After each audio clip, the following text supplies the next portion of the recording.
Ignition liftoff. 6, 5, 4, 3, 2, 1, 0. All engine running. Liftoff. We have liftoff. My guest today has a true passion in fashion and beauty, having first made her mark on TV screens, transforming wardrobes and boosting confidence. She has since taken her expertise to build a multi-million-pound beauty empire, changing the way women approach makeup and skincare. She is renowned for being the ultimate champion of women feeling their best. Please welcome to the podcast, Trinny Woodall. Just a quick one before we start. If you like listening to this episode, which I know you're going to, please like it and subscribe to our channel, and don't forget to share it to your group chat. Well, thanks so much for being here.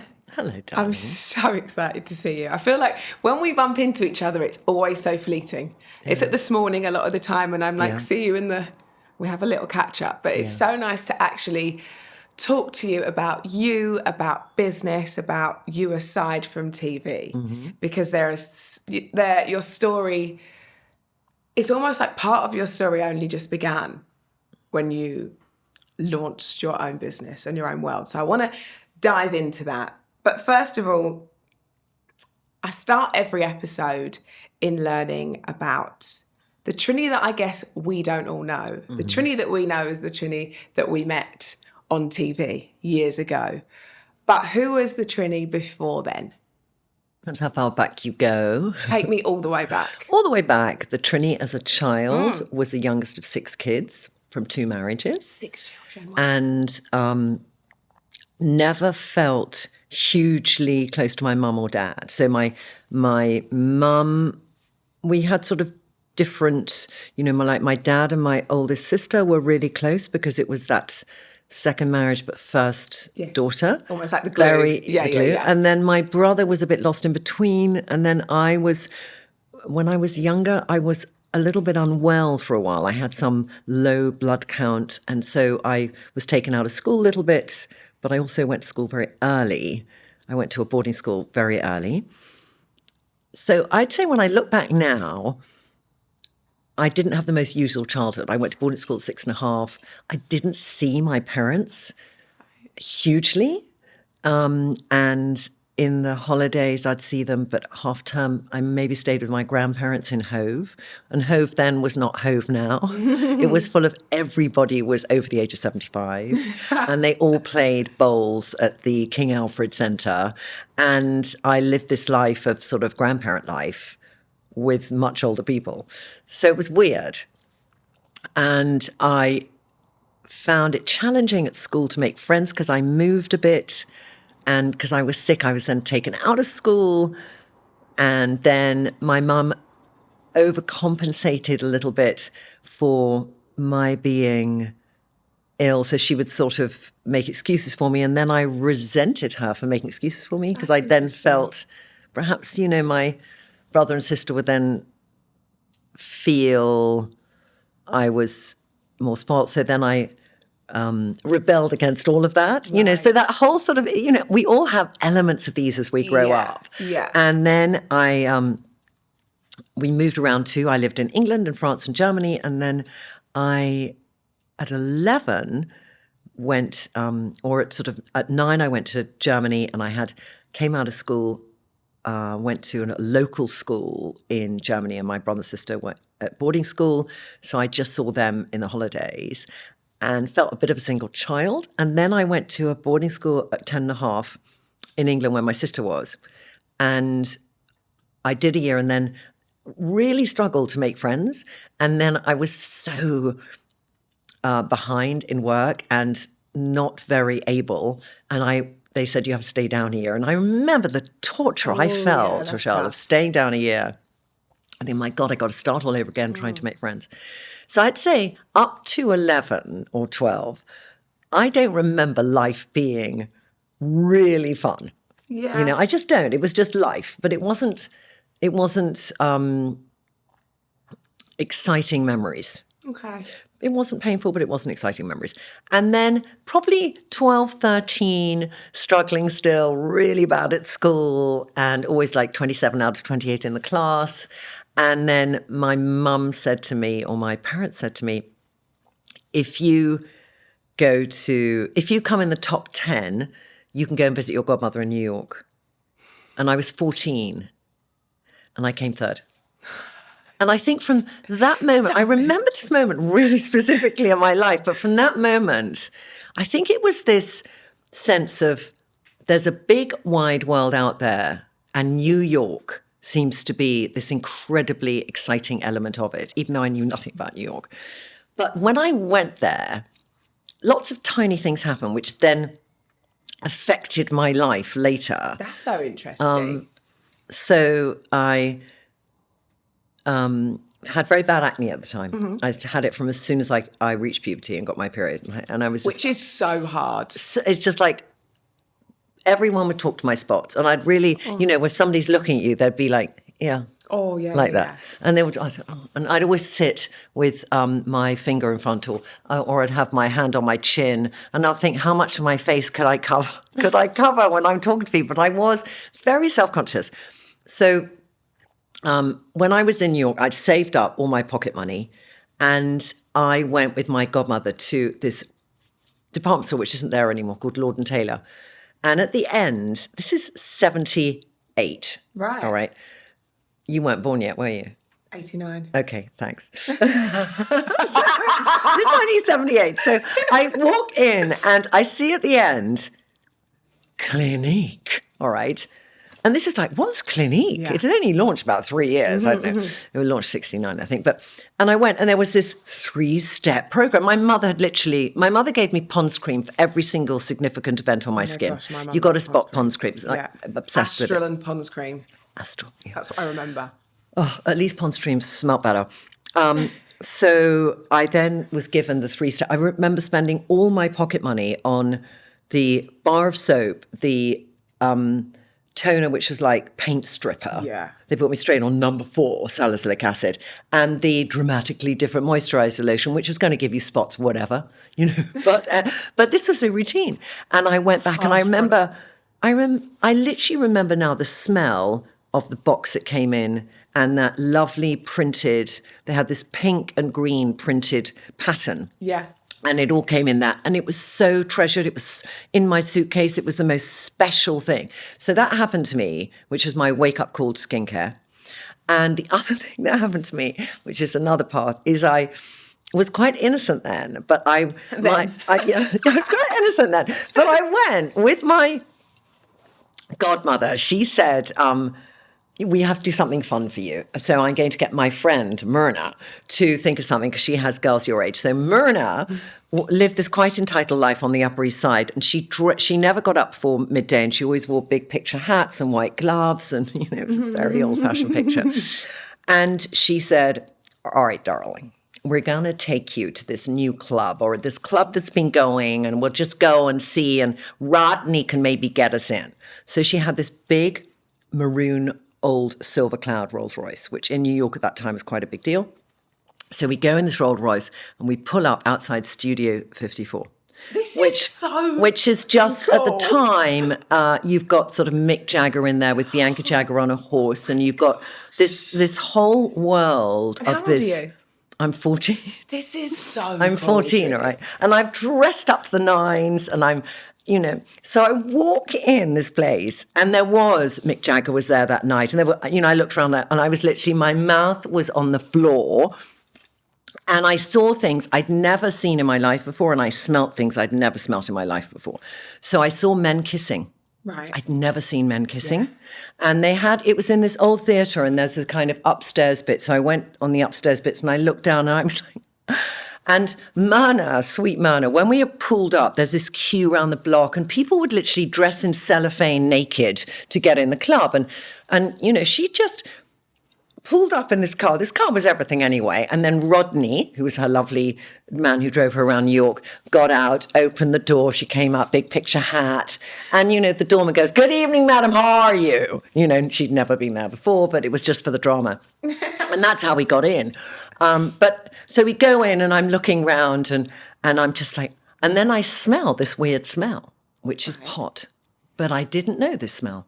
Well, you wouldn't. And it is a very unique smell. Very unique smell. So I was like, this smell. And then I think after about half an hour, Myrna realized that my mother would fucking kill her, okay, for having taken me to this place.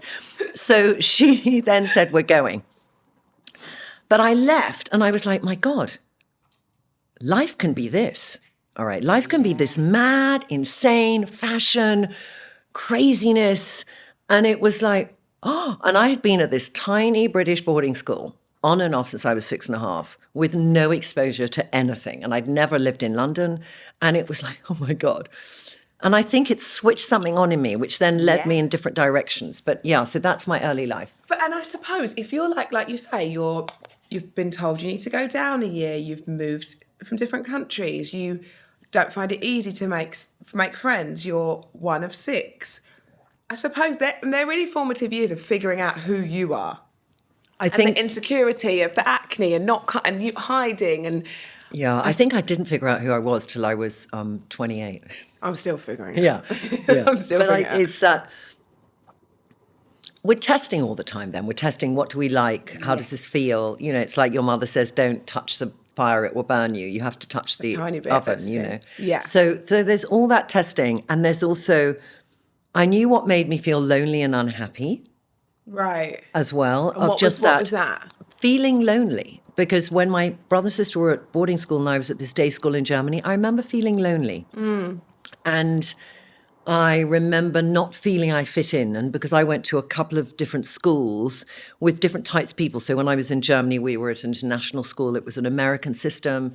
They didn't do history and geography. They did social studies. I didn't understand what it was. So I felt an outsider looking in. And I think I felt a few times when I grew up this outsider looking in. When I was at school in England, not so many people lived out of England.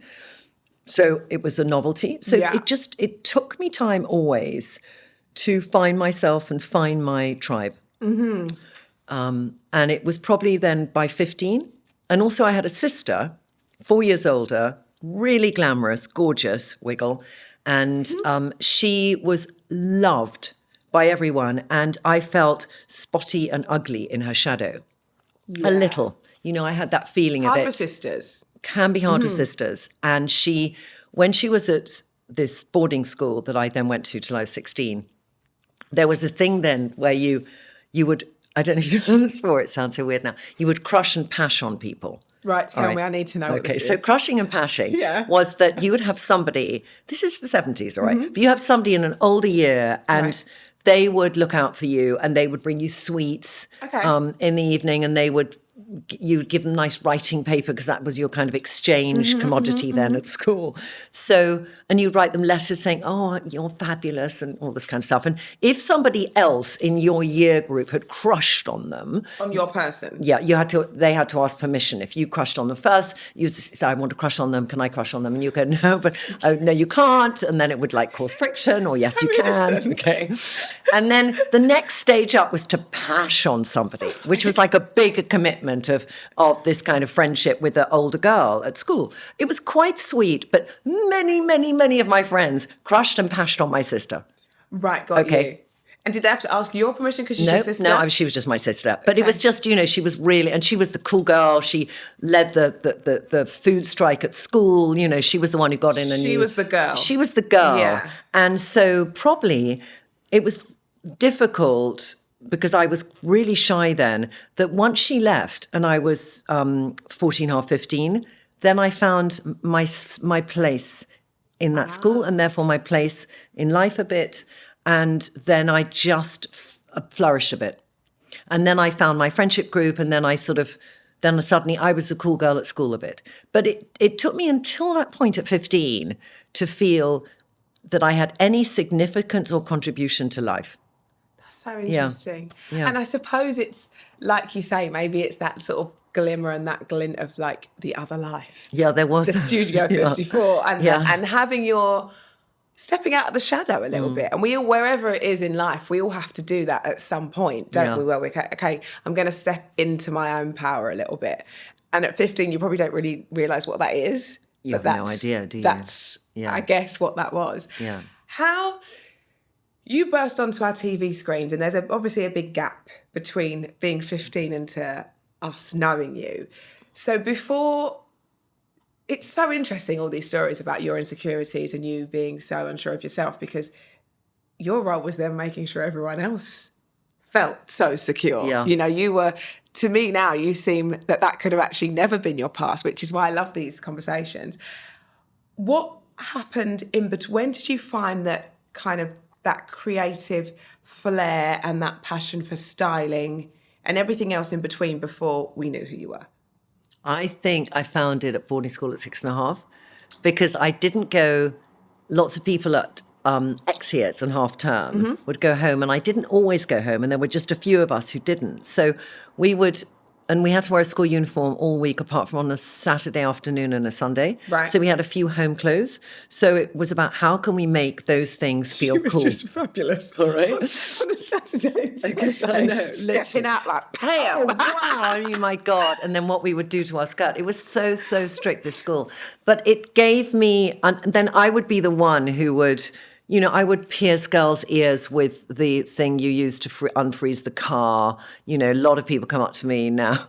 They go, look at where that fucking hole is, Trinny. You know, but I used to be the one who would do the beauty treatments and everything. So I kind of loved it. I found that purpose very, very early on. Okay. Of let me shift you and let me use what we've got in front of us to try and create something. So that started so early.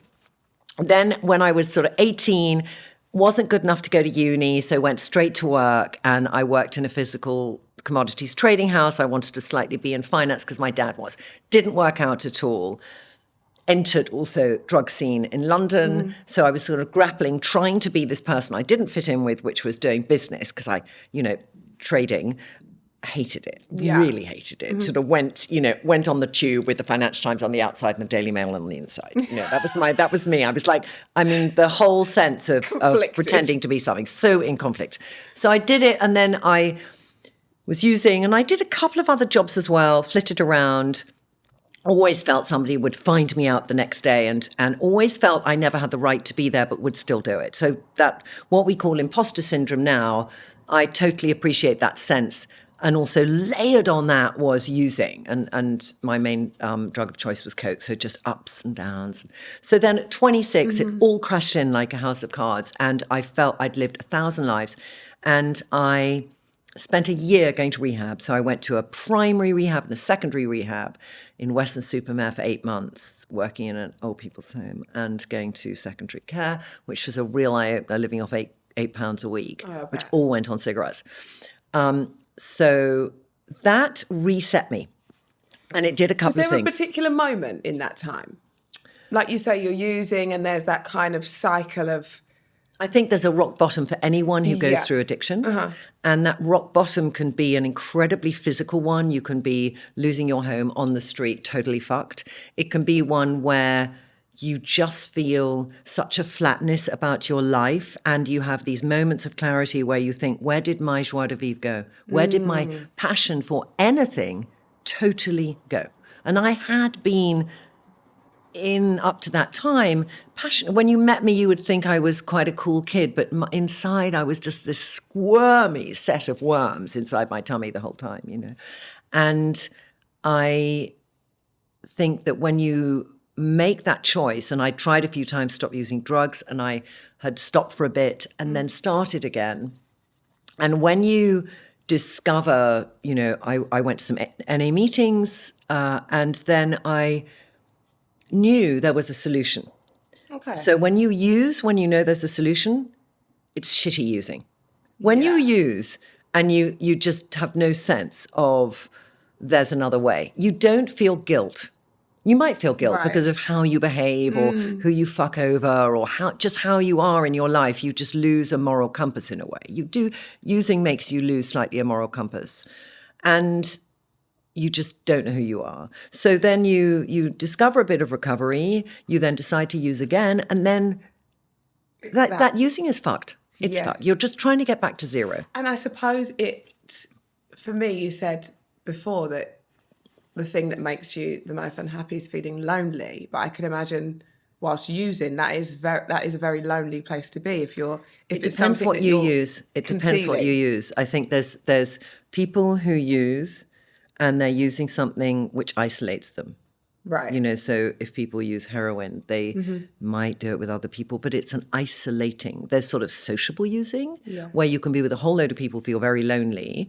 And then there's kind of, in a way, that's the difference between uppers and downers. Yes. Yeah. Okay. Got you. So I was always the person who wanted to be with lots of people, having a blast. So what would amplify that was cocaine. And it got to a stage where it just didn't do it anymore. So instead of kind of being at 0 and getting to 20, you would be at minus 20 just trying to get to 0. And then I just woke up one morning and I'd been with 4 friends and we had always made these pacts of tomorrow we will stop, tomorrow we will stop. And I woke up the next morning and I still wanted to stop. And it was the first time that I'd had that feeling of not waking up thinking, oh, well, you know, whatever, that was last night's idea. So I called somebody and I said, please, can you try and get me in a rehab? Because I have this window where I think I will be committed and then it might go and I don't trust myself. And I got into a rehab really quickly. And so I spent altogether a year between primary and secondary. And then when I came back to London, what happens in rehab now is not what happened then. It was quite judging then. It was an element of you were bad will make you good. At the rehabilitation centre? Oh, really? A little. That's interesting. I think it's very different now. I think it's very unjudging and it's not shaming. Yes. But there is an element where you kind of come out with this burden of responsibility of your behaviour and almost you're here, nor to you, we're going to... A little. Yeah. And then you have NA, which I went to for, 20 years, which helps you to know you're not on your own, to be able to share what you're going through. But I came out of that rehab with like a raw onion, that had every single bit of protective layering stripped off, because that's what you do in rehab. You break somebody down in a way to build them back up.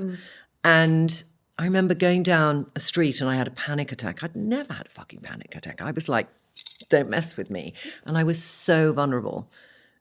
But it was the only way I was going to discover who I was, because I didn't know. I had no idea. And I think sometimes we go through life and we can be 50 and not know who we are. But I think it was such a wake-up call to me that I spent a year like that. And then from 28, 29, then I was like, okay, what do I want to do? I don't want to do this. What am I going to do that makes me happy? I did a column in the Telegraph for 5 years. From that, I got TV.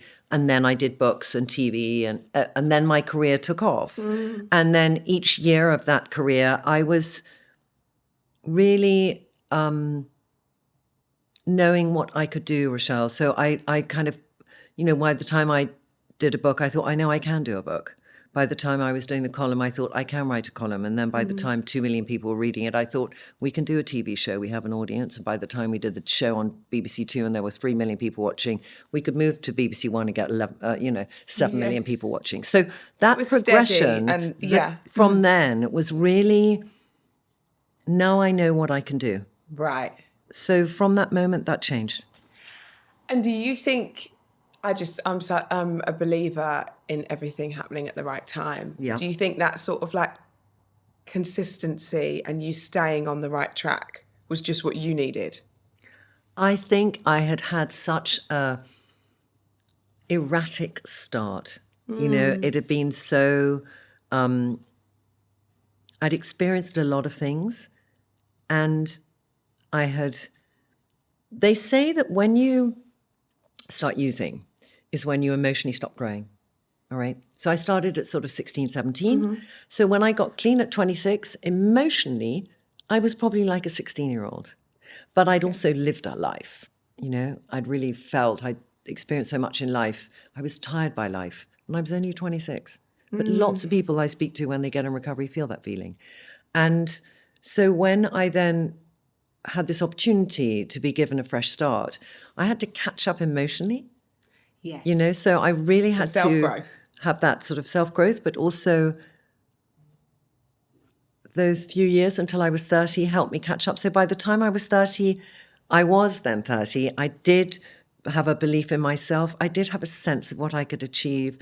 And I did have a sense of my worth because I'd kind of accelerated all those years where you might have to process that into a very extreme 10-year period. Yeah. Yeah, of course. It's honestly so interesting because it's such a part of that you're very open about, but it's such a part of your journey that you could, for various reasons, because it might feel triggering or it is a position that you'd never want to be in again, that you could shy away from, but it is a big part of your story. I think it's so important if you go through things, and I think I've done this, especially in the last 10 years with social media, to share how life really is. Yeah. Because there's so much out there of this mirage of, this perfect life. And I think there are a lot of people who go through addiction and grapple with it. And I think it's really important that you can share your story because it might help somebody else. Yeah, absolutely. Absolutely that. So, I mean, we have to talk about the TV career because it was like nothing we'd ever seen before in the terms of expert-led content, which is now what everybody aspires to do, is that expert-led content. But bringing stylists to the forefront, helping viewers to feel what they aspire to feel. You doing that must have been for you really self-rewarding, I suppose. At the same time as it being a job and something that you were passionate about, I suppose for you, did you take a lot from that? As it evolved, I loved it more because what we started with was a show that all that had been on was a closed show, which was a show with Jeff Banks, a really great show. And it was about fashion generally. They did live shows as well, but there wasn't this intimate get to know a woman, what makes her tick moment. There wasn't this intimacy. And we had this intimacy and we had it through some mechanics, which now you wouldn't do, where the husband say, yes, put the camera in my wife's bedroom as she gets changed. It's like, are you kidding me? And there was this intimacy too, where we had this box and people would go in and we'd kind of say to them, let's talk about how you feel about your body. That's what I remember. And Susanna and I got in that box a lot with them, so they wouldn't feel on their own. And the women we met were always in some kind of transition. And I think what was interesting about the show is it was quite an emotional show. It was quite a show of drama and before and after and evolution. And for the time in which it was set, it worked really well. And where it evolved to, and what I found very interesting, is people tend to discover you in a lane and they want you to stay in that lane. Preach. You know this from things, but they just want you to be in that lane. That's how they got to know you. So if you change. No, you can't change because they sort of own what you are in that role. So there was this role of Susanna and I of doing the show, and then we moved to ITV and we did a show called Undress, which was around couples who had distanced themselves. And the first one we did was this couple in Aberdeen, and they had sort of fallen out of love, and he was actually somebody with sort of undiagnosed autism. One of his kids had Asperger's. And through the evolution of it, it was about, could we get them back together? And it was a much more emotional show, and there were bits in it where we didn't have the mirror thing, but we got a curtain and we got them to undress and then they had a tiny camera and they would just highlight parts of the other person's body to talk about their love for them. And I loved making that show so much. And it was the show which some people loved and other people like, why they're becoming psychologists, And the thing is, I felt, I felt probably there aren't many people who have maybe dressed quite a few thousand women and got to know women quite well. And I think that's why we could do it. And then when we stopped doing telly in England, so about 12 years later, there was a fatigue and there was Scott Gwan and everyone coming in.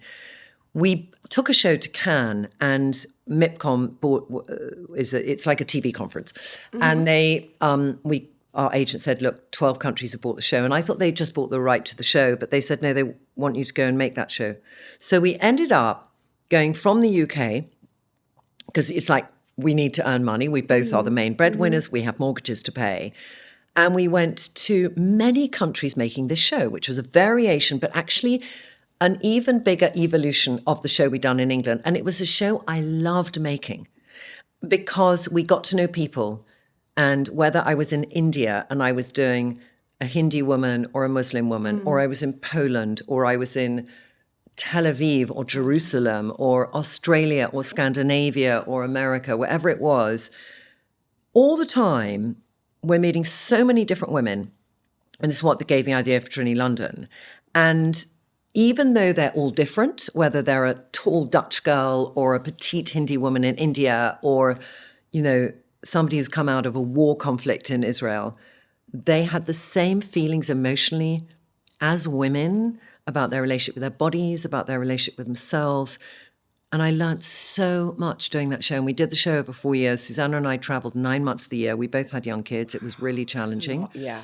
But it was amazing to get a sense of when do women feel challenged? When do they need, how do you help people evolve to the next stage of their life? Whether they're, I had a girl who had very bad body dysmorphia, anorexia, and she had looked at me for years thinking I was this skinny, amazing girl. And we had this moment where, she was also in the army in the Netherlands, weirdly, but she was really, really thin.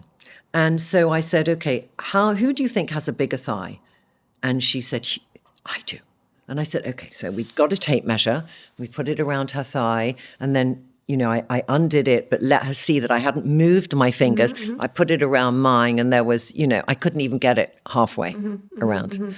And she looked, and it was so interesting when you deal with somebody with body dysmorphia, because she looked and she was like, that can't be true, do it again. So I did it again, then I did my arm. We did literally every part of the body. And she was faced with a sense of, my eyes have been deceiving me. Wow. I am much smaller than Trinny. I've looked at Trinny as this person. And those moments, and there were tons of moments where we had some very extreme people. I had a Orthodox Jewish guy who was gay and just wanted to come out, and he came out on the show in Jerusalem. It's a heavy duty thing for that to happen. Big deals. I had a woman of color in Australia who had been so abused as a woman and had worn black all her life because of this abuse. And, we got to a place where in the end she walks down a catwalk in this canary yellow dress and celebrates who she is, a woman. And on her back are these lashings of where her husband had whipped her, And just moments where you really think, my God, that I could be a part of that person's journey. Well, they trust you. They trust me, but just to be a part of a journey of somebody evolving, to be on that journey with them is amazing. So I love doing that. So I really love doing that show, but it was also really challenging to do because Lila was growing up and I had a few complications at home and stuff. So in the end, all those thoughts I had around makeup and how women felt then all got transmitted ultimately to when I want to build this company, what do I want to be able to give women and do for women was from those years of going round. Well, let's talk about Trinny London, because what you've done is just phenomenal. It really, really is. And what I love that I know that you're so vocal about is that women get to a certain age, and it's my biggest bugbear. And I don't know if it's something that society puts on us where we think, by this age, we should have achieved X, and by this age, we should have achieved that. And one thing I'm not going to do in my 50s or my late 40s is start a business, because I probably should have done that years ago, because perhaps I'm too old to think about that now. And I can't bear it. And I'm the biggest advocate for pivoting at any time. As you said before, when people think that you're not supposed to do something, that I think it holds a mirror up to people. When you change and they like you in a certain position because that's you do this and that's where you are. But you then say, actually, I'm going to go after this because this is what lights me up. People get a little bit confused. And I learnt that from my mum at a really young age. She'd had this she did mobile hairdressing. She works in Boots, ironically, which is now it's where I sell my baby brand. So I'm like, it's really full circle for us as a family. And she'd work at all different sort of perfume counters and give testers. And then she also had a shampoo and set salon on the side that I used to have to Side hustle. sweep hair. Fantastic, and she used to make me go and wash old ladies' hair, which I absolutely fucking hated. I'm like, old scalps were not for me. But she'd make me, because those lovely ladies used to sew the sequins on my dance uniforms at the weekend. So she was like trying to pull it all together. And then when me and my sister were kind of pretty self-sufficient, she was like, I want to be a paramedic. And randomly went to school and then was a paramedic until she retired. Amazing. So I've always been around that, like, why not? Let's give it a go. Yeah. And I know that's something that you really, really believe in. And I love how kind of vocal and how passionate you are about that outwardly. I think you've got to, there's a few things I believe for me to be true. One is that we can give ourselves ceilings, and other people can try and give us ceilings. But if we don't give ourselves a ceiling, there's less chance there'll be one. So when we look at women versus men in the job place, there's definitely a lot of bias, but also I've never seen myself as a woman. I see myself as a person. Love it. And I think that when I've gone through things, I've brought this person into the room. So whether it was trying to raise money for Trinny London when 2% of businesses that are funded are for women, but I just brought this person in the room, and it's, do you get my idea or do you not get my idea?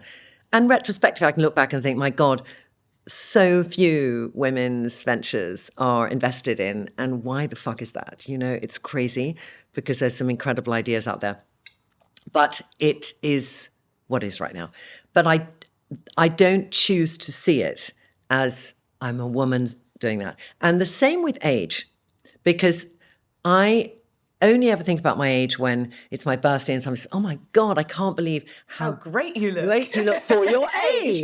And it's something I can even sometimes do. And you know, when I say to people, it's just, can you, like, I think it was actually, was it Ryan, or it was on This Morning? And I think when I turned 60, and Ryan went, I can't believe what you look like for your age, Trinny. And I went, Ryan, can you just say I can't believe what you look like? Yeah.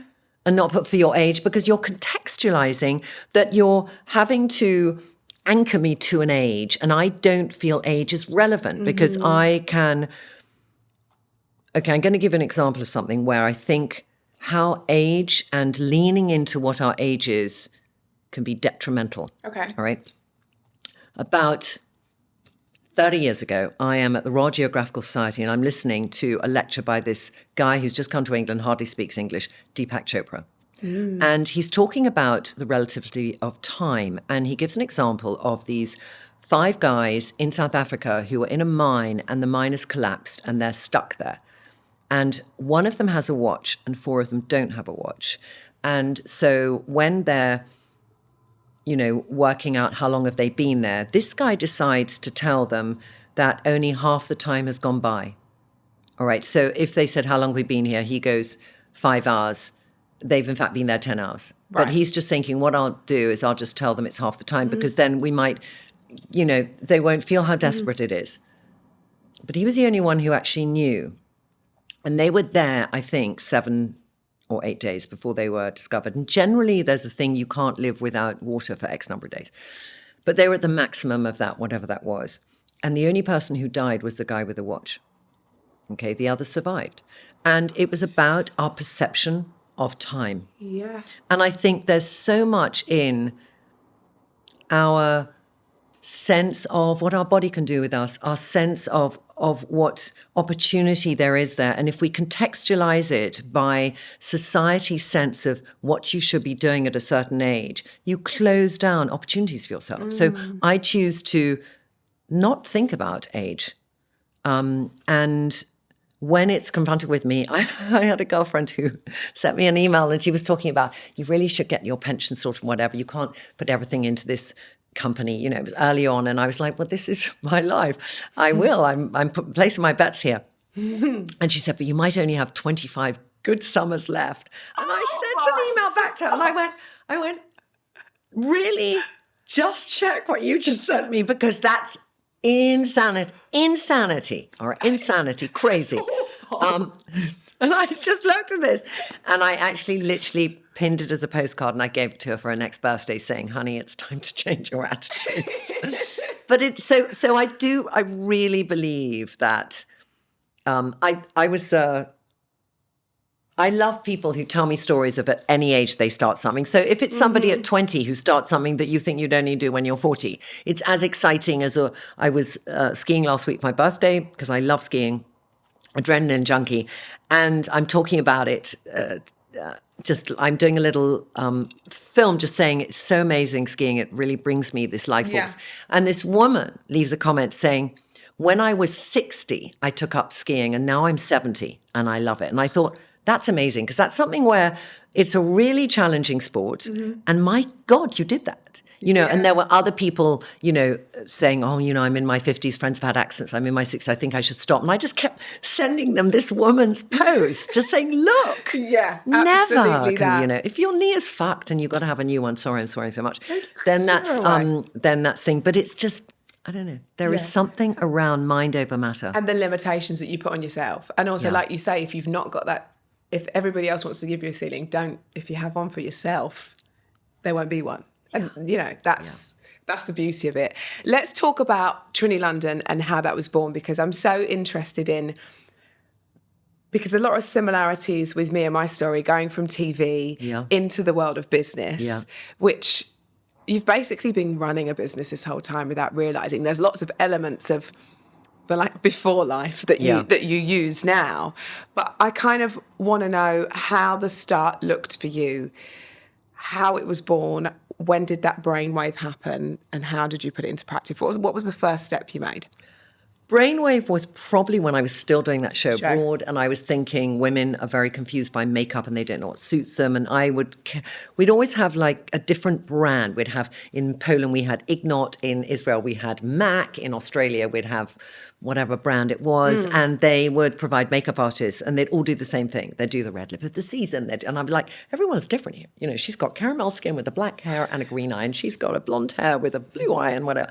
What are you doing? So we sort of would then have to think, what is the mathematical sum, because I quite like mathematical sums, in an Alain de Botton kind of way, of how you can give somebody a formula which would work. So I think the formulation of what then became Match to Me, and looking at your skin, hair and eye to know the palette of what you suit, came from that. Then there was also women talking about, I just, using brushes and tools and powders, I'm not confident. So how can I give women confidence? I can make it cream-based. And so the idea started coming out. And then the hardest thing for anybody is when you jump ship from having a salary and the security of something that pays your mortgage, and if you're a single parent, which I was then, looking after and bringing up your child, versus the unknown of a not consistent salary and not knowing when it would take off. That's the hardest thing, is when do you jump ship? So I knew I had to bring down my expenses, and then I knew that I couldn't afford to live in my house and I'd have to rent it out. And then I knew that I needed this early sum of money to help me. So I then thought, I've got so many clothes from doing fashion columns, etc. And I did this big sale, and I went on Emily's List, and I literally didn't give a shit who came to my house, because I'm renting it out, and I had like 3,000 people in my house for 4 days, and a really sweet friend of mine helped me price everything. And I remember my sister worked the till, and I just sold whatever I could sell. And I'd watched this guy on social media called Gary Vaynerchuk, who is a quite laddie man, but he talks about entrepreneurship, and he says, everyone has something in their house they can sell. It might be you've got a pair of trainers, but all of this stuff can give you this little pot which can help you have the freedom to make the choice you want to make to be the entrepreneur you want to be. But you've got to start somewhere. And whether you're living in a council house with just one cool thing, fucking sell it. How ambitious are you? What are you prepared to let go of for the potential gain in your future? So to an outside world, I lived in an entitled life, but I'd worked 30 years to buy a house that I couldn't afford, but I loved it. So I thought I wanted to walk my daughter to school, which was around the corner. I had this kind of dream of what it should look like. You were working hard for. And then in the end, at one stage, I realized I have to let go of that dream, of that perfect house near my daughter's school, all this kind of stuff, in order to pursue this dream, which is the bigger dream. And that was probably the hardest thing I think leading up to making a decision, Rochelle, is the hardest thing. It's when you go through the most pain emotionally. Once you make the decision, it's just about actioning it. And then it's a release in a way. So once I made a decision, I have to sell the house. You know, I'd spent years looking at this house, buying it, getting loans out to do it up. You know, it was such a project. And I just thought, actually, I've lived in it 2 years, but I cannot afford to live in it. It's got to go. So that was the hardest thing. And then I rented a little cottage in Fulham, and then I started the business. And in the end, there were 18 of us in this little rental. And by that stage, I moved in with my partner and, you know, grew the business. But that transition, I knew I just had to do. And there were moments when it was really challenging. Yeah. And there's a lot to question, isn't there? Should I be, this is something that I want to do, but is this silly? Should I be selling my house? Should I be making this real personal change as well as professional change? Yeah. I think that's quite a hard thing to get. Well, never is any balance, but get that kind of and it's leveled also out. It's also what people expect you should do. So my daughter was at that time 10, and then she lost her father, and it would be a time when one direction could be get a stable job, make the home really stable for Lila, et cetera, for both of you. for both of us. And then there was this other path which was full of unknowns and opportunity. And I took that other path. It took me, you know, Which you know could lead to that stability. Yeah. Yeah. But it was going to be a journey. And also, and this is such a challenging thing, Rochelle, as a mother, but when you have to ask yourself, what do you give up in your life for the sake of giving to your child what you think your child will benefit from, but ultimately might compromise how good and inspiring a mother you can be because of the obligation to lean into that. So what I mean by that is if I had gone down the path of saying, okay, I'll sell the house, I'll put some money in the bank, I'll buy a little flat, I'll go and get a job, it would have fundamentally changed me. And it would have changed the person I am in bringing up Lila. And it would have also said a lot about let's do something that's safe. And I believe we should encourage our children to be fearless and brave. And it was something where I was going to have to be quite brave. And there was going to be moments when it would affect Lila because, you know, I work very hard. There's only me. And the challenge in that. But I also knew, and now when I look at back and, you know, I did this podcast last week with Lila, and we had interviewed Lila 4 years ago, and then we interviewed her again today, and it was things about what do you think about what your mum does, all that kind of stuff, where you and I would just cringe. But it was interesting what she said because it made me think, by her answers, I thought I made the right decision, you know? And it was only listening. I listened to it yesterday because we actually got it in edit to go out next week. And because you still, as a mother, you doubt that sense of, have I done the right thing? Oh, always. You know, it is. And so I just listened to her and I just thought, no, it's what she's learned from my journey will help her in hers. And that's the most important thing. Absolutely that. And I think it's holding on to that in the moments that it feels you really feel torn uncomfortable. and it's not. Yeah. But the best things come out of not feeling comfortable, right? And that we know, but it's so hard to lean into that at the time. It's so true. When there's a house on the line and everything else. Yeah. So personally, that journey was quite the preempting what could come was quite the journey. How about, you touched on before about raising money, and we know how hard that can be. And obviously we have to acknowledge the fact that we are privileged in that we know the side of the business that we can bring, i.e. the marketing, having that sort of, that accessibility, which is a privilege in one hand, but then equally, they're only going to buy it once. And if it isn't good and it doesn't live up to it, you're not going to get that repeat customer, are you? Yeah. The product has to speak for itself. So how did the beginning look in terms of raising the money, getting the first product out? What was your role? I can imagine the role. We were saying, actually, who was I talking to the other day? And we were saying, actually, the role CEO or head of is actually the most unsexy role, particularly at the start, because everything happens and everything happens on your watch. What did you do? Was it the creative that inspired you more? Was it the fight, or was it the whole picture? It's sort of everything. I'd started a business in 99 and I'd raised 7 million in 6 weeks or 8 weeks. It was the beginning of dot-com boom. Within 2 years, I'd had to close the business. And from that time in 99, and it was before even e-commerce was online, but I had this idea for a female portal, and I got funding from Cable and Wireless and then a US bank. Wow. Within 2 years, there was dot-com bust, and I had to close the business. I had to make redundant 60 people. I'd hired a lot of people who I felt were qualified in roles that I didn't know how to do. And that had formulated the direction of the business we went into, which is a little bit my not trusting, even though I don't have experience here, I intuitively think I know what somebody's looking for. What my experience is in women. Yeah. And I didn't listen to it enough. And also circumstances made it challenging. So what I learned from that is when I started Trinny London, I started with a very small team where a lot of them were out of university, but they were just raw, fabulous talent people. How many people were we talking at the start? 2.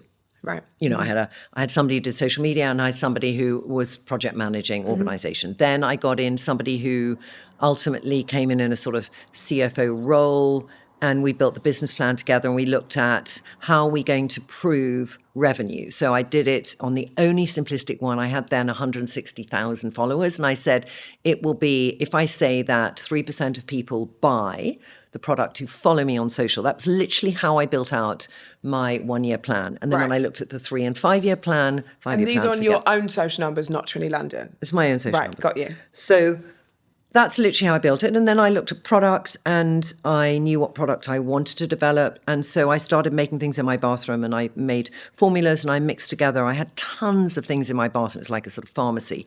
But I thought I want to do a foundation that's not a foundation. So I want vitamin C in it. So I took vitamin C drops and everything. And then I sent it off to a place in Italy, and I said, this is what I've put in it. Can you replicate that formulation? So then we started always with the texture and the formula, and then I would send them a combination of colours that I'd mixed up in my bathroom. So that's how these hybrids, these skincare-powered formulas that we have like BFF, how they originated. And then I was looking at new technology, and I said, I want something that's a white cream, and is it possible pigment can break and then it can become a colour? And then I found a technology that did that, and then we used that technology. And each time I was learning from zero. But, I like learning. So and the innovation. And innovation. So I then understood and learned about formulations, and then I worked with a very sweet guy who was a designer, and I said, I want stackable pots, and we had to get that to a prototype of what became the stack. And I based it on, I'd had Muji pots, which I stuck together with sellotape, and I said, but I want them airtight. Each one has to be a pot. They have to snap.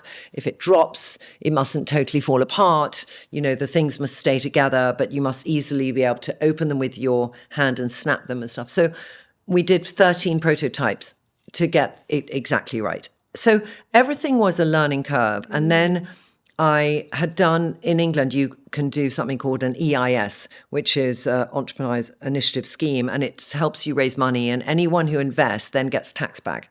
So you can do something on SEIS, which is a smaller round, and you can raise up to £150,000. And then if somebody is a high tax earner, and I just looked at who I knew at the school gate who I thought was in a good job, and I asked them, and one of them happened to be in the beauty business, and she looked at my idea and she said, of the 5 things you're doing, they're all in the future 3 years of what beauty should be. So it was personalization, portability, cream-based product, etc. So she then put in 100 grand. So then with that, I then started to get my formulation. So it was and then I did the sale and I raised some more money. And then I finally got to a place where by that stage there were 4 or 5 of us. Right. And then we raised money with Unilever Ventures after I'd seen 250. I approached 250 people for investment. Gosh. And I got 1 investment. So there were a lot of people who would say, love what you're doing, but it should be done for 20-year-olds, because no woman over 35 is going to go online and do your personalization. This is age ago. Okay. Yeah. What? But I got lots of things like that. And it was really challenging because it makes you say, is my idea the right idea? It really makes you challenge it. But then there's that other sort of, there's like 2 devils on the shoulder, the other one that's like, you'll see. So it's it was like, I know, I just got to find the person who gets it. And then I was in a meeting and there were 2 women and 1 guy who was the lead investor. But unlike the other body language where I'd been in some meetings with 8 men and they'd sat with, and just for people who are listening here, you know, there's that kind of classic man's position of the leg over in defensive position, the arms back behind their head, leaning back like this, listening to me. Looking very interested. Yeah, really interested. That was sarcastic. And I remember the woman who I'd gone in with, who's this woman who was in beauty, and she'd come with me to a couple of meetings, and after said they're not going to invest. And I went, why should I've studied body language? And then we went to this meeting, and there was a guy in the middle, like this normally, but the women were like this. I mean, if they could get out their chair and jump across the table, they would have done. And I sat in that meeting and I thought, they're going to invest. I know they're going to invest. You do. I knew. Well, I you'd really sat knew. through that many at that point. Yeah, and by this stage I started doing manifestation as I drove in my car to the meeting, and I was doing little, you know, bringing the energy of, you know, I was doing visioning. I had this very sweet man and he helped me do this visioning of closing my eyes and feeling packagings going across the world of Trinny London products and just imagining it to be true that it could be successful. Because when you go to a ton of situations where you're rejected, you can live in that sense it's never going to work. And then that's a message you're reinforcing to yourself. So I wanted to counteract it. So by him doing this, it gave me that sense of, let me believe it's possible, really imagine it's possible. And I remember going to that meeting and I'd done this in my little car, driving there. And, you know, like packages going across and the globe, and there I'm standing on the globe and these packages. And I was looking at women's expressions and they're going, oh my God. And we got the investment. And so then that allowed me to build a team and then build the algorithm. And as a CEO, I, you know, had my CFO and he would do financials, but I also, because of my commodity trading, know a bit about balance sheets and financials, but MBD, marketing, tech I love, and I personalized journeys and algorithms I fucking love. So all that stuff I love. So now we're 250 people. Wow. So it's slightly different. After how many years? After 7 years, we have 1.6 million customers in 180 countries. I mean, so it's grown. It's grown. Just a and tad, we are Trinny. 84% women, which I love. Yeah. It. I love it. It's so wonderful to hear, and I can see you talk about everything. We've touched on everything so far, but the way that your face shines so differently when you talk about Trinny London, it lights you up, and it is so nice, so nice to see.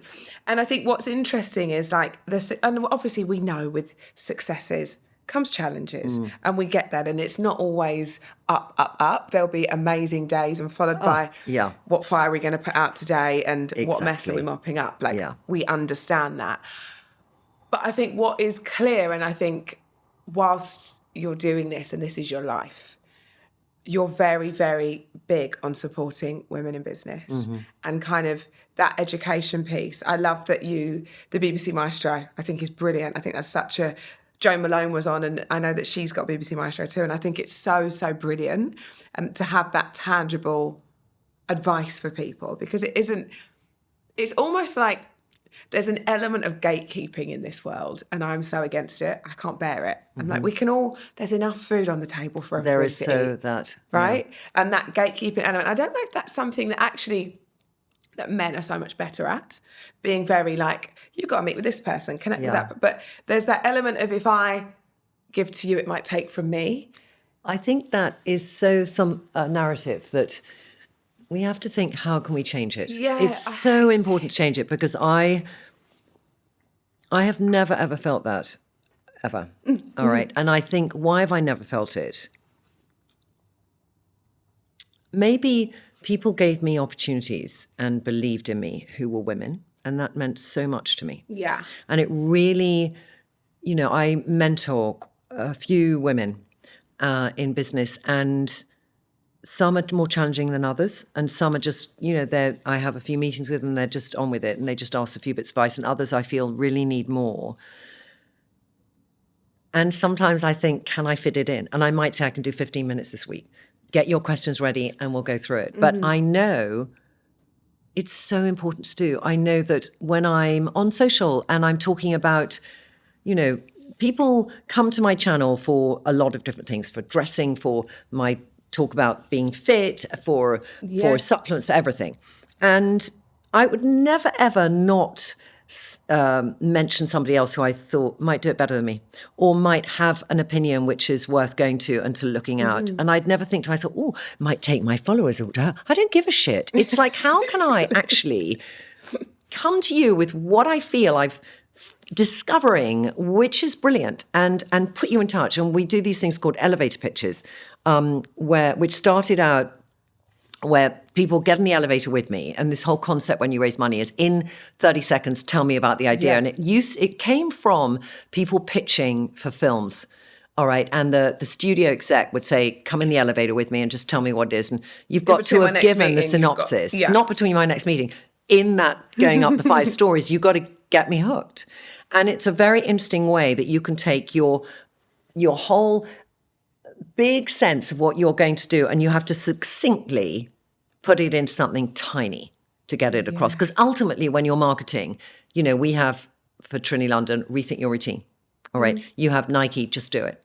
How do you encapsulate what you are as a business? So these women, it's really helped them to think, because a lot of them really practice this 30-second pitch. But I know even doing that, if they're going out for fundraising, it's going to help them to clearly state what they do. And even the prepping for this little elevator pitch, they do it. And then they do the elevator pitch, and then we give links to their whatever product they're doing. And it's really fun to do. And then on International Women's Day, that week, we're going to have them in.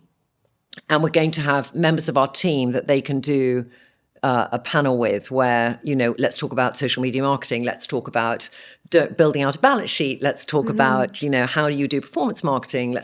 And so that they can learn from the experience that our team have to help them build up their team. And I love this, circle. No, of course. And it's a constant... And that growing community and having that, and that reward, like you say, some weeks you think I've really not got time, but those 15 minutes, that gives you a feeling like no other, right? We did with listeners the other day, we had 25 on a Zoom for Ladies Who Launch. And it was so nice watching them all connect. And and now I've seen that they're all in the comments underneath and they're chatting about how they can do it. Fantastic. And it's just like, yes, this is what it's supposed to be. Yeah. Right. I want to do our rocket round now, which is essentially quick fire, which for us, I think might be hard, my girl. We'll try. I'll try and let's do it. The first one is, what are the non-negotiables for launching a business? Perseverance.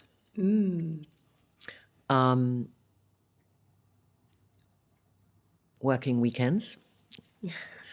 A sense of humour. I've got to say, because it's like, it can be really tough and you've just got to think. You're in the trenches. You've got to laugh. In the trenches, yeah. I love that. We've not had those yet. When did you first realise that you truly launched? With Trinny London, what was that? I think there's 2 moments. When I realised we truly launched versus when I realised we were successful. They're 2 different things. So when I realised we truly launched is anyone who started a new business knows the ping of Shopify on their phone. And we launched, and it was the day of launch. We're sitting around the dining room table. There's 18 of us around the table. And I remember we heard a ping and I thought, oh my God, somebody's bought. Then it was ping, ping, ping, ping, ping, ping. And I was, oh my God, people actually get it and they're buying. It was such a feeling that because I'd spent 7 years working on this project and just the people actually bought it. Was incredible. Yeah. So that was a moment of thinking we've launched. Mm-hmm. And then the other moment was probably when there was an article in Forbes magazine about the business. And it was a really great article. And I just thought, my God, the Forbes magazine are writing about me. Look at me. And what they wrote was true. So I had to look at it and think, yeah, we've done that. And it's marrying the two, isn't it? This is a really lovely article and it's all right. Yeah, exactly. So rare. Exactly that. What do people usually seek your advice and help for? If somebody comes up to me in the street, they might say, because they just heard me say it so much, am I doing the right makeup for my skin, hair and eye?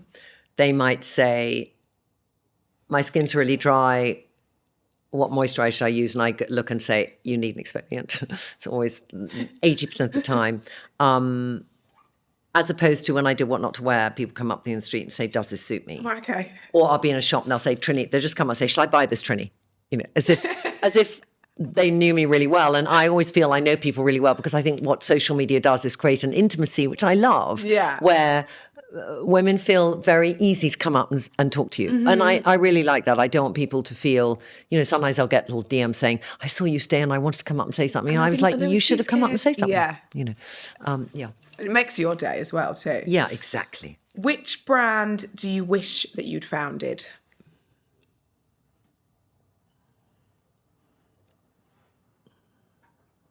None. Love it. I knew you were going to say that. I love that. Because Trinny London was waiting to happen. And that was your dream? Yeah. Good. If you could choose one female figure as a mentor, past or present, who would that be? There's two. One is Anya Heinmarch, because she is phenomenal at a creative evolution. And every time I see something each year, I think, what a great idea. At the moment, she has this she does this pop-up shop in Pont Street in London, and she's done one on retro travel. Retro travel. And I'm like, wow. But she's also a huge giver backer. She supports a thing in Grosvenor Square where you have all the people who have died, and it's a rose to remember them, and it's done for a cancer charity. But she gives back a lot. Mm-hmm. She raises money a lot.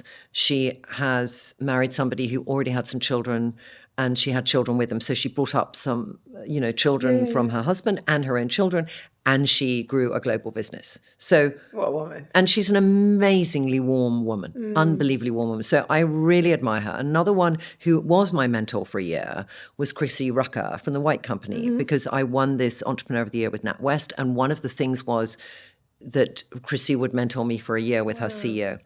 And she's very quiet, Chrissy. Anya is sort of like this, and Chrissy's very quiet and clever. She's not, here I am, and it was so interesting. They're very different people. So, yeah, those are two women. Love it. Love. If you could trade one of your current skills for a superpower that would help your business, what would it be and why? It's so funny, this, because we have some guests that are like, I don't want to give up anything. Can I gain something, though? I just say I wouldn't trade. I mean, there's nothing. I would say I wouldn't trade, because what would I want to give up so I can gain something else? Or what do you have in abundance that you could have a little less of because you're plentiful, that you could give a little away to have something? Can I give something I don't like? Yeah, if you want. Okay, so what I could do is I could give away being so much in the weeds, because when you're a CEO and I'm 10 years into the business, you need to be looking there, and your team are looking in the weeds, and you need to not be too much in the weeds with them, because otherwise they're looking out for you to strategically grow that business globally.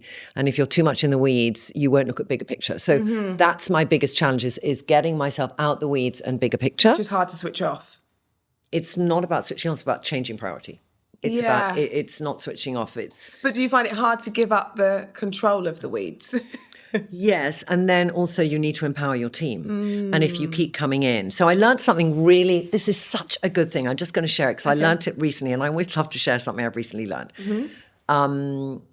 When you're a founder and you grow and you've got lots of people who are there from the beginning and stuff, which I still have, people, whenever you say something, they'll believe they have to do it. Right. That it might not be just a suggestion, because you're the founder, and when they started with you, they might have been quite junior, and now they might run teams of 5 or 10 people. But there's still that relationship which started at that stage, so they will listen in a certain way. So my head of talent sent this thing to me and said, Trinny, think about this. And I think it's very important we always try and grow as a founder. And she said, okay, there's 3 ways of giving feedback. One is one person's opinion, okay? So it's OPO. So OPO is when you just say, This is what I think. They don't have to take that opinion at all. It's just one person's opinion, but you have the freedom to put it out there. And they could say, I don't agree, I'm going to do this. It's fine.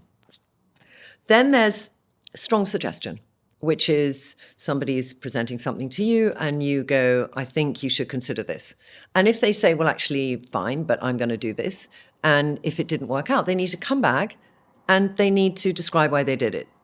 Okay. Right. Mm-hmm. But you're not going to say, it's not the next one, which is mandate, which is we're doing this.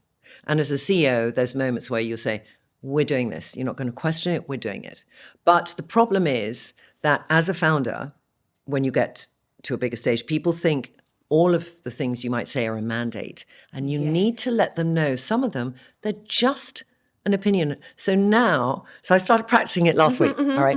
So I was in my weekly trade meeting and I explained to them what I was doing. So whenever I came up with something, I said, this is a strong suggestion or this is one person's opinion. So I contextualize it because I want them to learn with me what I mean when I say something. Don't stop making your own decisions because this is an OPO.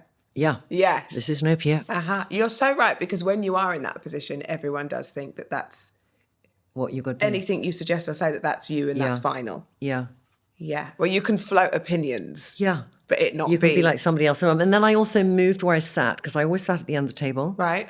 So I've now moved just to any chair that's free. Because I used to sit in this position, which was it's me, I'm the founder. And now I just did that. And it's very interesting, the dynamic. And then I said to them all, don't always look to me with your answer. This is a weekly trade meeting. You're telling everyone in the room. Yeah. And so it's a big one to move forward on that. It's constantly learning, isn't it? Yeah, it's constantly trying new things. And that's leading though, right? I ask every guest before we wrap up every week to leave a tip. I mean, that was like an amazing tip. But something tangible for somebody starting. So someone starting and looking to launch and thinking, okay, this is my year, I'm going for it. I've listened to this today. Trinny's inspired me. Yeah. What would be one piece of advice you would give to a lady looking to launch? I'd say that I'm going to give 3 bits of advice. One is, but these are things that really help me. You never know what's behind the closed door, because I think there are moments in an entrepreneurial journey or a journey where you're transitioning from one thing to the next where you doubt yourself, and you can wind the movie forward so you can take away the sense of what the opportunity is in front of you. So remind yourself that you don't know what's behind the closed door. So don't make that a narrative that feels negative. Just say, I don't know, and leave it at the I don't know bit instead of, because of this and this and this is not going to happen. So that's one thing I really think is important. The other thing is that you don't know how much you know. Because when we start something, there's something that we will know so profoundly more than anyone else. And there'll be moments when we can doubt it. So when I started and everyone said, you should do it for a younger audience, you should do it for this, I had this intuitive sense, this is for this woman who's 35 plus. This is what I want to do for her. And I knew that better than anyone else I met, because I'd met 5,000 of these women. I'd done more market research in person than anyone else in the room. And I knew to be true that this was something. So I had to hold on to that. And it might be I didn't know how to do the 3-year business plan, or I didn't know how to do the OKRs, or I didn't know and understand fully an EBITDA, but I knew that. The other stuff I could learn. So it's know what you know. Yes. And the last one is something my ex-husband always said, but I still know to be true, which is 99% of everything you worry about never happens. And we can put so much energy into worry. And it's to look back at every single time you worried. You could spend 2 weeks doing a worry journal, all right? And just write down, I'm worried about this, I'm worried about this. And then look back at the week and think, how much of that actually happened? Yeah. You're so right. And that there is very hard to snap out of. I've got a life coach and she says to me, her name's Dior and she's fabulous. Great. And exactly. And she is fabulous. Yeah. She says that you have to, and it's so true, and I've got so much better at this since she breaks it down for me so kind of articulately. She says, is it fact or is it feeling? And I will give such a kind of like explicit example that I'm like, No, well, it is fact, because what he said, he said, no. That's feeling. Remind you, that's still feeling. Because what he said, you've taken it as a way, whereas the person next to you, we aren't at a neutral baseline because somebody else's opinion could be different. So that again is feeling. And she does it so much till I'm like, gosh, nothing that I've actually worried about this week is a fact. All of it is either it's- what I've made up when my eyes have shut and I've got a time of my own thoughts. Yeah. Or it's just something that I've pictured myself in a hypothetical situation in the future that hasn't happened. So you're so right. So fact over feeling always. Very good. And lastly, before I let you go, a nosy question. I like to find out, we all know that you're a lady who launched, but I like to know how you spend your lunch hour. When you're a lady who lunches, where are you on a normal day at Trinny London? Where are you? What are you doing? What are you eating? I am in a meeting because I don't stop for lunch.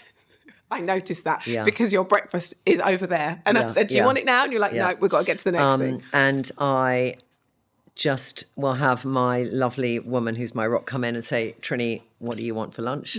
And I'll go lay on chicken and rice, or I'll go bone broth with that green salad from M&S. And then whatever meeting I'm in, she'll bring it into me and I will just continue my day. Once I'm in the office, I don't stop. I actually don't stop, no. So you're a grazer. No, not a grazer. I will have the worst manners too, because I will like this. And some Slurping people your I know own look at how I shovel the food in my mouth. I'm not a grazer, no. But yeah, that's my lunch. It's not always glamorous. It's not always glamorous. I probably go out for lunch once every couple of months where I've got a business meeting, but I try not to have external meeting outside from the office during the day because it takes too much out of the day. Okay. I've loved this.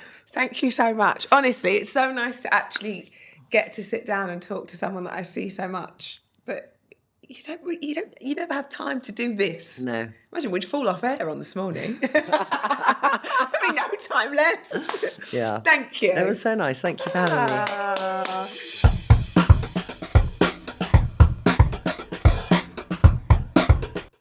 Don't forget to follow us on Apple and Spotify or wherever you get your podcasts to make sure you don't miss out, because next week we're going to be talking to another incredible lady who launched.